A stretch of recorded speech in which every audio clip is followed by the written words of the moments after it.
त्याग दे शरीर, लेकिन नहीं। अब कृष्ण ने कहा है कि प्रतीक्षा करो तो करनी है। वो प्रतीक्षा के ही शब्द हैं जो मीराबाई लिखती हैं, जो शब्द हमारे हृदय को विदीर्ण करके भीतर प्रवेश कर जाते हैं। वो शब्द किसी 2, 4, 10 वर्ष की प्रेमिका के नहीं है, एक युग की प्रतीक्षा करने वाली प्रेमिका के शब्द हैं। कलिकाल का प्रारंभ हुआ और इसी कलिकाल में जैसे गंगा प्रकट होने से पूर्व कहती है कि मुझे धारण करने लायक है कोई पृथ्वी में, तब हिमालय ने अपनी गोद पसारी। ऐसे ही ऐसी प्रेम लक्षणा, ऐसी प्रेम की पराकाष्ठा स्वरूपा वो माधवी, उनको धारण करने वाला कोई वंश है।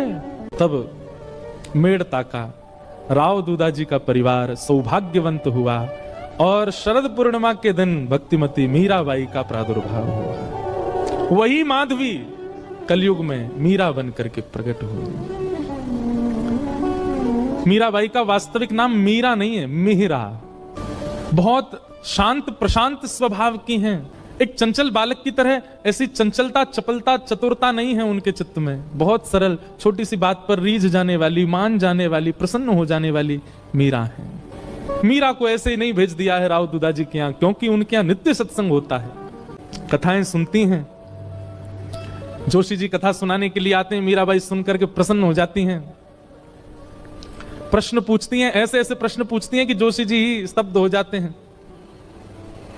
मीराबाई का स्वभाव ऐसा बताया गया कि कोई पूछता कि आप कौन हो, तो मीराबाई अपना परिचय ऐसा नहीं देती कि मेड़ता नरेश महाराज राव दूधाजी की मैं पौत्री हूं, बल्कि अपना परिचय ऐसे देती हैं, परम गौभक्त संत सेवी परम सत्संगी श्री ठाकुर जी राधा माधव की नित्य लीला नित्य सेवा में प्रवीण श्री राव दूधाजी की मैं पौत्री हूं।